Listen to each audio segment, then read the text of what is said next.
Hello everyone, this is पुलकित जैन। काफ़ी दिनों से आप लोगों के मेरे पास क्वेरीज आ रही थी यूट्यूब के माध्यम से, ईमेल के माध्यम से, फ़ोन्स के माध्यम से कि एक इंटरव्यू का गाइडेंस लेक्चर ज़रूर बनाइए।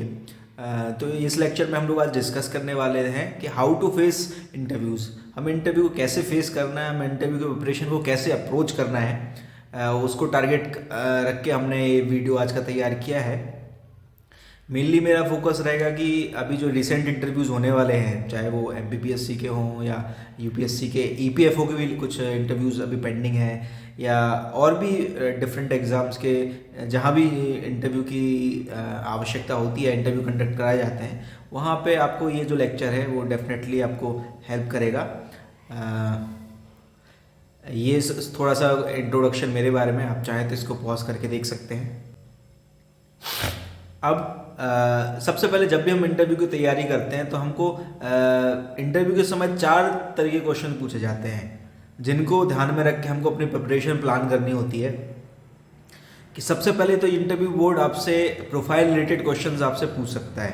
प्रोफाइल रिलेटेड क्वेश्चंस का मतलब है कि वो जानकारी जो आपने डिटेल्ड एप्लीकेशन फॉर्म में या अपने सीवी में या आपके बायोडाटा में जो आपने फिल करी थी, जो फिजिकल डॉक्यूमेंट इंटरव्यू बोर्ड के पास में आपके हैं, उनसे जो जो क्वेश्चंस बन सकते हैं उनकी तैयारी आपको करनी है। ये आपके नेम से रिलेटेड क्वेश्चंस हो सकते हैं, आपका नाम का अर्थ पूछा जा सकता है, आपके नाम से मिलता जुलता यदि कोई सेलिब्रिटी का नाम है तो उससे रिलेटेड कोई क्वेश्चनिंग हो सकती है। आपके नाम को आप अपने जीवन में कैसे सार्थक करते हैं, ऐसे क्वेश्चंस भी आपसे हो सकते हैं। आपके बर्थ प्लेस के रिगार्डिंग बात हो सकती है। आपने जहाँ से भी जन्म लिया है, आपने ग्रेजुएशन जहाँ से करी है, उसकी हिस्ट्री, ज्योग्राफी, पॉलिटी, इस सब के बारे में भी चर्चा वहाँ पे हो सकती है। आपके एजुकेशनल बैकग्राउंड के बारे में क्वेश्चनिंग हो सकती है। आपने इंजीनियरिंग करी है तो उससे रिलेटेड क्वेश्चनिंग हो सकती है। आपने डॉक्टर है तो उसके रिगार्डिंग, इसी प्रकार आपके जो भी सब्जेक्ट हैं उसके रिलेटेड क्वेश्चनिंग हो सकती है। आपके प्रोफेशनल बैकग्राउंड से रिलेटेड भी क्वेश्चन पूछे जा सकते हैं। इसका मतलब यह है कि आपने कौन सा अनुभव अर्जित किया है, मतलब आपके एक्सपीरियंसेस क्या रहे। आप एज अ सॉफ्टवेयर डेवलपर काम किए तो आपसे आपकी जो सॉफ्टवेयर से रिलेटेड क्वेश्चनिंग भी हो सकती है, या फिर जो ऑपरेटिंग सिस्टम है उन पर क्वेश्चनिंग हो सकती है, या जो लैंग्वेजेस हैं उन पर क्वेश्चन हो सकता है। तो इस प्रकार ओवरऑल आपके प्रोफेशनल बैकग्राउंड से रिलेटेड क्वेश्चन हो सकता है। आपने यदि किसी गवर्नमेंट ऑर्गेनाइजेशन में पहले सर्व किया है या कर रहे हैं तो उससे भी क्वेश्चन हो सकते हैं। आपकी हॉबीज़ और आपकी जो इंटरेस्ट एरिया है उनसे क्वेश्चन हो सकते हैं। इस प्रकार जो डेफ में जो भी इंफॉर्मेशन आपने फिल करी है उसको बहुत डिटेल में आपको तैयार करना है। प्रोफाइल रिलेटेड क्वेश्चन की संभावना सबसे ज़्यादा होती है पूछे जाने की, तो इसको बिल्कुल हमको बहुत अच्छे से प्रिपेयर करना है। एक एक जो उसमें आप पॉइंट मार्क कर सकते हैं, जैसे नेम, तो नेम से रिलेटेड जो भी क्वेश्चन हो सकते हैं आप एक कॉपी पेन में उनको लिख लीजिए और उन पर क्या आप आंसर देंगे उसको पहले से प्रिपेयर करना है। जनरली ये मानते हैं, कई लोग ऐसे मानते हैं, शायद मैं भी पहले मानता हूँगा कि इंटरव्यू तो क्या है, पर्सनालिटी टेस्ट है, उसके लिए प्रिपरेशन करने की क्या आवश्यकता है। परंतु इंटरव्यू के लिए भी प्रिपरेशन करने की आवश्यकता होती है और बहुत अच्छे से इसको प्रिपेयर किया जाना चाहिए, क्योंकि जनरली कई मौक़ों पे देखा जाता है कि इंटरव्यू के मार्क्स भी काफ़ी वेरी करते हैं। जैसे यदि मैं एमपीपीएससी का एग्जाम्पल लूँ तो मैंने 60 या 50 क्वेश्चन मार्क्स भी मिलते हैं और 165 मार्क्स भी मिलते हैं इंटरव्यू में। तो ये जो 100 नंबर का डिफरेंस है ये बहुत अधिक होता है। तो इंटरव्यू को हमको बहुत अच्छे से प्रिपेयर करना है, और यदि आप पहले से किसी क्वेश्चन का आंसर सोच रखे होंगे तो आप उसको बहुत और अच्छे तरीके से कॉन्फिडेंटली उसको डिलीवर कर सकते हैं। इसीलिए पहले से ही आपको एज्यूम करना है कि आपसे आपके जो बायोडाटा है, आपका जो डेफ फॉर्म है, उनसे कौन कौन से क्वेश्चन बन सकते हैं, उसके अकॉर्डिंग आपकी प्रिपरेशन करनी चाहिए। दूसरे तरह के क्वेश्चन आपसे करंट अफेयर्स रिलेटेड हो सकता है। अभी वर्तमान में क्या क्या चल रहा है, अभी जैसे बजट आया था तो बजट के रिलेटेड क्वेश्चंस हो सकते हैं, या फिर अभी यूक्रेन और रशिया वॉर से रिलेटेड कुछ न्यूज़ मार्केट में चल रही है, या शेयर मार्केट बहुत हाई है उससे रिलेटेड क्वेश्चन हो सकता है, या फिर जो पुतिन पर असैसिनेशन का जो अभी आरोप लगा है उससे रिलेटेड क्वेश्चन हो सकता है, उसमें आपका स्टैंड क्या है। या अभी इलेक्शन आने वाले हैं तो इलेक्शन रिफॉर्म के रिलेटेड क्वेश्चन हो सकते हैं, या जो पॉलिटिकल पार्टीज हैं उनकी आइडियोलॉजी से रिलेटेड क्वेश्चन हो सकते हैं। तो उन सबको आपको अच्छे से प्रिपेयर करना है। तीसरे तरह के क्वेश्चन जो होते हैं वो सिचुएशनल क्वेश्चंस होते हैं, मतलब सिचुएशन बेस्ड क्वेश्चंस होते हैं। आपको किसी पर्टिकुलर सिचुएशन में आपको डाल दिया जाएगा और कोशिश किया जाएगा आपको आपके चेक करने के अंदर के लिए कि आपकी डिसीजन मेकिंग कैसी है। कोई सिचुएशन डिफ़िकल्ट डिलेमा की सिचुएशन में आपको रखा जाएगा और आप उस पर्टिकुलर सिचुएशन में कैसे रिएक्ट करोगे, ये इसके माध्यम से आपकी जो डिसीजन मेकिंग है वो चेक की जाएगी। जनरली इसमें आपको या एसडीएम बना देंगे या कलेक्टर बना देंगे और आप का प्रायोरिटी क्या रहेगी, आपका फोकस एरिया क्या रहेगा, ऐसे क्वेश्चन हो सकते हैं। या कहीं पे लॉ एंड ऑर्डर की सिचुएशन हो गई और उसमें आपको पर्सनल इंटरेस्ट और प्रोफेशनल इंटरेस्ट इनमें किसी एक को चूज़ करना है। इस तरीके की क्वेश्चनिंग आपसे की जा सकती है, तो इसको भी आपको तैयार करना है। इसमें जो आपके सीनियर्स आप जिनको भी जानते हो या कोचिंग इंस्टीट्यूट से भी आप संपर्क कर सकते हैं कि इसको कैसे डिलीवर करना चाहिए, या यूट्यूब पे भी कई वीडियोस इसके पर डली हुई है। यदि मेरे को भी समय रहा तो मैं भी सिचुएशनल क्वेश्चन पे एक वीडियो ज़रूर पोस्ट करना चाहूँगा। चौथे तरह के क्वेश्चन आपसे पूछे जाते हैं बिहेवियरल क्वेश्चंस, मतलब आपको आपकी जो पर्सनालिटी है उसको जज करने की कोशिश की जाएगी। इस तरह के क्वेश्चंस में आपको कोशिश किया जाएगा कि आपके अंदर जांचे कि आप किसी चीज़ को लेकर ओवर कॉन्फिडेंट तो नहीं है, आप कितने पोलाइट हैं, आप जल्दी एग्रेसिव तो नहीं हो जाते हैं। तो इस तरीके से क्वेश्चन पूछा जाएगा। जनरली आपसे कोई क्वेश्चन का आप आंसर करते हैं जिसमें आप बहुत कॉन्फिडेंट हो, तो भी बोर्ड मेंबर आपसे कह सकते हैं कि नहीं आप तो गलत बोल रहे हैं। फिर आपका एटीट्यूड देखेंगे, आप किस तरीके का एटीट्यूड है। आप बोले नहीं नहीं सर मैं तो सही बोल रहा हूँ, आप गलत है। इस तरीके से आपको बात नहीं करनी है, इससे आपको ईजिली जज कर दिया जाएगा। आपको पोलाइटली वहाँ पर कह देना है सॉरी सर मेरे को यही जानकारी है और I will go and check on this. ऐसा कह के आप उस चीज़ को स्किप कर सकते हैं। या पोलाइटली किसी चीज़ का आंसर नहीं आ रहा है, लगातार भी आपसे क्वेश्चन पूछे जा रहे हैं और आप फैक्चुअल क्वेश्चन और आपसे लगातार आंसर नहीं बन रहा है, तो कहीं आप प्रेशर में तो नहीं आ रहे हैं। इस तरीके के बिहेवियरल क्वेश्चन भी आपसे पूछे जा सकते हैं, चेक करने के लिए आप नर्वस तो नहीं हैं, कितने कॉन्फिडेंट हैं, या आपकी पर्सनैलिटी टाइप क्या है। तो इस तरीके से 4 तरीके की क्वेश्चनिंग जनरली आपसे इंटरव्यू बोर्ड जो है वो करता है। अब डिटेल्ड एप्लीकेशन फॉर्म की क्या सिग्निफिकेंस है। डिटेल्ड एप्लीकेशन फॉर्म जो होता है वो आपका फर्स्ट इंप्रेशन होता है इंटरव्यू बोर्ड के पास में। सबसे पहले वो आपका डेफ ही देखते हैं, तो उसको बहुत अच्छे से फिल करना है। आपकी राइटिंग सुंदर होनी चाहिए जब आपको उसको फिल कर रहे हो। इसके अलावा आपको ध्यान रखना है कि उसको काट पीटना नहीं हो, उसमें जो आपकी फ़ोटो लगी है वो भी क्रिस्टल क्लियर हो, और जो भी आपने उसमें मेंशन किया डेटा उसका थ्रू आउट उसका आपका नॉलेज हो, उस पर क्या क्या क्वेश्चनिंग बन सकती है उसको पूरी तरीके से आपने प्रिपेयर किया हो। आपकी डिग्री से रिलेटेड आपकी प्रिपरेशन हो, आपके होम टाउन से रिलेटेड आपकी प्रिपरेशन हो, आपके नेम से रिलेटेड आपकी प्रिपरेशन हो। इस तरीके से आपका डेफ जो है वो सबसे इम्पोर्टेंट है आपको तैयारी करने के लिए। और यदि सिचुएशन क्वेश्चन में आप कभी फंस गए और सॉरी बोल के निकल गए तो उसमें इतना बड़ा वो नहीं होगा। यदि आपका डेफ से ही आपको नहीं पता है तो फिर ये ज़्यादा इंप्रेशन आपका ख़राब कर सकती है। इसीलिए आपको डेफ को तो बहुत अच्छे से प्रिपेयर करना ही है। उसके बाद में सबसे पहले तो आप जो आपके डेफ के एलिमेंट्स हैं उसको अच्छे से प्रिपेयर कीजिए, उनको अच्छे से तैयार कीजिए। जो कंटेम्प्रेरी टॉपिक्स हैं उन पर एक आपको ओपिनियन भी तैयार करना है। इसके अलावा सिचुएशनल क्वेश्चन को भी आपको आंसर करना है, बिहेवियरल क्वेश्चन को आंसर करना है। जो भी इंटरव्यू बोर्ड के समय आप वर्ड्स यूज़ करें इंटरव्यू बोर्ड के समक्ष, आपको केयरफुल रहना है कि आप जो है अच्छे लगने वाले शब्दों का उच्चारण ही करें। आपको बहुत ज़्यादा फेक होने की आवश्यकता नहीं है कि आप बिल्कुल शुद्ध हिंदी में बात कर रहे हैं या बहुत भारी भारी इंग्लिश के वर्ड फेक कर बात कर रहे हैं। आपको जेन्युइन रहना है। साथ में ही आपको जेन्युइन रहते हुए ये भी इंश्योर करना है कि आप जो वर्ड्स यूज़ कर रहे हैं वो सुनने में भी अच्छे लगें।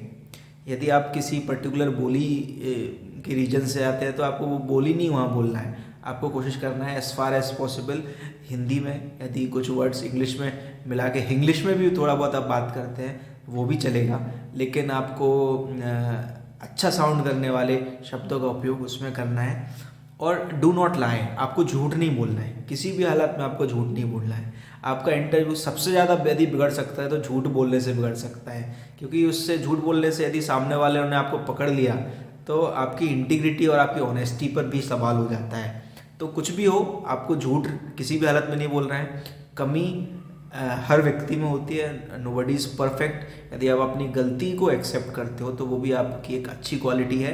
तो जेन्युइननेस आपके आंसर में इंटरव्यू बोर्ड को दिखना चाहिए, और किसी भी तरीके की फॉल्स इन्फॉर्मेशन, किसी भी तरीके का बत्तीबाजी उनके समक्ष नहीं करना है, उसको आपको ध्यान रखना है। मॉक इंटरव्यू की प्रैक्टिस करनी है, जितना हो सके आप मॉक इंटरव्यू दीजिए। आपके यदि सीनियर्स हैं, आपके साथ में है, कोई काम करने वाले हैं, आपके साथ में पढ़ने वाले हैं, उनको उनका बोर्ड बना दीजिए, उनको बिठा दीजिए, वो आपसे एक तरीके से मॉक इंटरव्यू आप कर लें। कोचिंग्स में जाके भी मॉक इंटरव्यूज़ आप दे सकते हैं, क्योंकि जितना ज़्यादा मॉक इंटरव्यू देंगे आप उतना ज़्यादा कॉन्फिडेंट फील करेंगे इंटरव्यू वाले दिन, और उतना ज़्यादा आप प्रिपेयर्ड होंगे। ठीक है, तो मॉक इंटरव्यू देना ज़रूरी है, उसको आप दें, जितना अधिक प्रैक्टिस कर सकते हैं वो कीजिए। आपका जो ड्रेसअप है वो नीट एंड क्लीन होना चाहिए, कंफर्टेबल अटायर्स जो है, कपड़े जो है आपके वो कंफर्टेबल होना चाहिए। ऐसा नहीं है कि वहाँ जाके आपको अनईजीनेस फील हो। ठीक है, तो हर चीज़ के लिए तैयार रखना है। थोड़ा लूज़ कपड़े पहने। जो लड़के हैं, जो मेल है, वो यदि सूट वेयर करें तो अच्छा रहेगा, और सूट में भी कलर चॉइस में जो डार्क ब्लू है वो ज़्यादा अच्छा लगता है या फंकी नहीं लगता है, तो उसको आप वियर कर सकते हैं। और जो गर्ल्स हैं वो सलवार सूट भी पहन सकती हैं या साड़ी भी वेयर कर सकती हैं, तो आप जिसमें कंफर्टेबल हो वो वेयर कर सकते हैं। डॉक्यूमेंट चेक के लिए पहले से पूरी तरीके से प्रिपेयर करें, वहाँ पर ऐसा ना हो कि कोई डॉक्यूमेंट में कमी निकले और आपका फोकस जो है इंटरव्यू बोर्ड की जगह डॉक्यूमेंट्स पर चला जाए। तो पहले बार बार अपने डॉक्यूमेंट्स चेक कर लें, जो भी रिक्वायर्ड हैं, जो भी इंटरव्यू का जो कॉल लेटर है उसमें मेंशन किए हैं उनको लेके जाना है, ओरिजिनल में भी, फोटोकॉपी में, या जिस भी फॉर्म में उन्होंने मांगे हैं। इसके लिए आप पहले से ही अच्छे से तैयारी कर लें।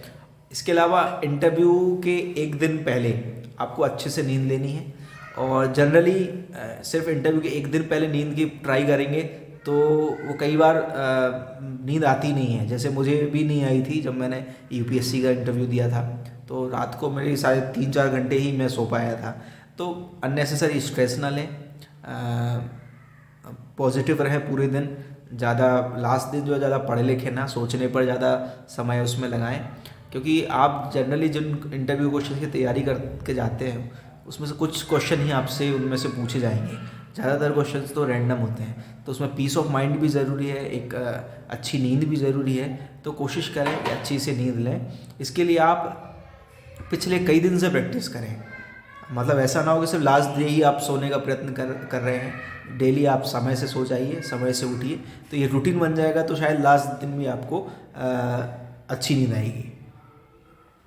क्वेश्चन आंसर करते समय स्मार्ट रहें, वाइज रहें, और ओवर स्मार्ट बनने की कोशिश ना करें, क्योंकि सामने जो इंटरव्यू बोर्ड है वो आपसे बहुत अधिक सीनियर है, एज में भी और एक्सपीरियंस में भी। यदि आप उनको ब्लफ करेंगे या किसी चीज़ में ओवर स्मार्ट बनने की कोशिश करेंगे तो वहाँ आपको जज कर लेंगे वो। ठीक है, तो आपके इंटरव्यू मार्क्स में वो रिफ्लेक्ट हो सकता है। इसीलिए स्मार्ट रहें, वाइज रहें, और ओवर स्मार्ट बनने की कोशिश वहाँ पर ना करें।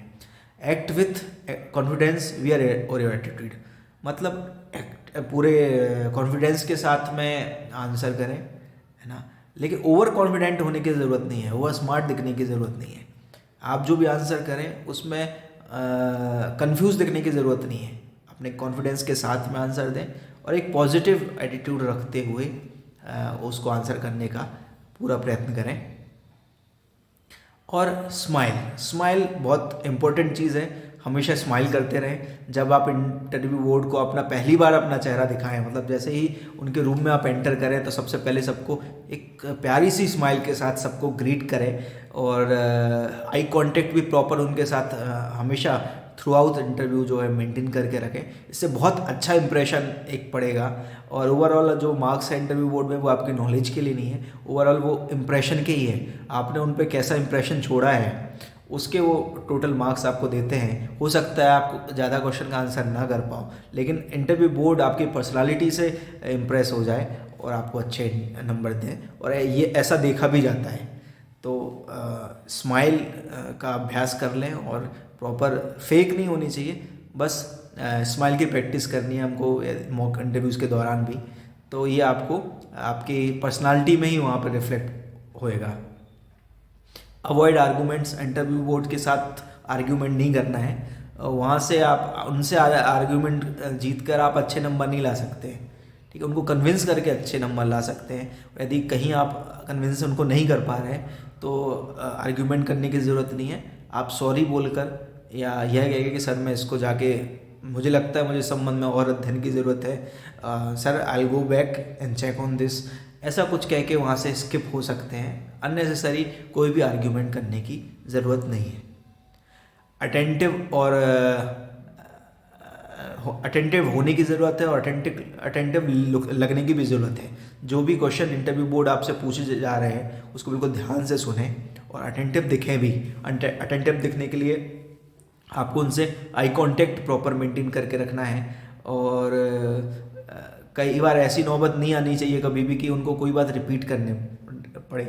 फिर भी यदि कई चीज़ यदि आप समझ में नहीं आ रहा है, कोई क्वेश्चन या कोई बात नहीं समझ में आ रहा है, तो पोलाइटली उनसे आप पूछ भी सकते हैं, ठीक है। तो अटेंटिव रहें और अटेंटिव दिखें भी, पोलाइटली बात करें और इस तरीके से बात करें कि सामने वाले आपकी बात को नोटिस करें और आपकी वॉइस भी है वो भी प्रॉपर होना चाहिए, ठीक है। ऐसा नहीं आप बहुत धीमे बोल रहे हैं या बहुत तेज़ बोल रहे हैं, पोलाइटली बोलना है और प्रॉपर ऑडिबल आपको वहाँ पे होना है, जिससे आपका एक पॉजिटिव इंप्रेशन वहाँ जा सके।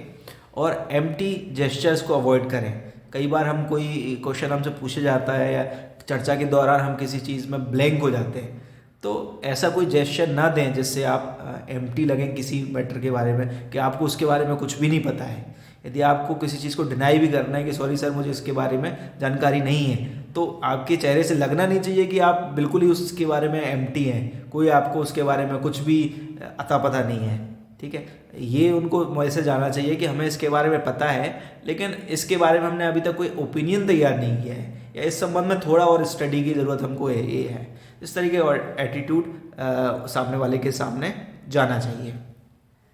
पर्सनल हाइजीन मेंटेन करें, पर्सनल जो ग्रूमिंग है वो वहाँ करके जाएं। आपके जो बाल हैं उसको प्रॉपर कटवा लें, बहुत लंबे लंबे बाल नहीं होना चाहिए। दाढ़ी मूछ रख सकते हैं लेकिन दाढ़ी भी यदि आपकी है तो उसको भी कटवा लेना चाहिए। और नाखून वगैरह हैं वो सब भी कटवा लीजिए। प्रॉपर साफ़ सुथरा दिखना चाहिए आपको इंटरव्यू वाले दिन। और गर्ल्स को तो खैर बताने की ज़रूरत नहीं है, वो पर्सनल ग्रूमिंग में एक्सपर्ट ही हैं तो वो करके जाएंगी। तो ओवरऑल आपको एक साफ़ सुथरी छवि अपनी उनके इंटरव्यू बोर्ड के समक्ष लेके जानी है और अच्छे से तैयार होके जाना है। अच्छा सा जो आपकी ड्रेस है वो भी प्रॉपर होनी चाहिए, टाई जो है वो भी मैचिंग होनी चाहिए। तो ये सब छोटी छोटी चीज़ों का आपको ध्यान रखना है। बेल्ट है वो बिल्कुल फॉर्मल होना चाहिए, शूज़ फॉर्मल होने चाहिए, है ना। ये सब थोड़ी छोटी छोटी चीज़ों का ध्यान रखें। कलर कॉम्बिनेशन का ध्यान रखें, जो आप पर बेस्ट सूटेड हो वो कपड़े आपको वहाँ पर पहन के जाने चाहिए। बस, थैंक यू, जय हिंद। आपको वीडियो पसंद आए तो ज़रूर इसको अपने जिनको भी इसकी ज़रूरत है उनको फॉरवर्ड करें। धन्यवाद, जय हिंद।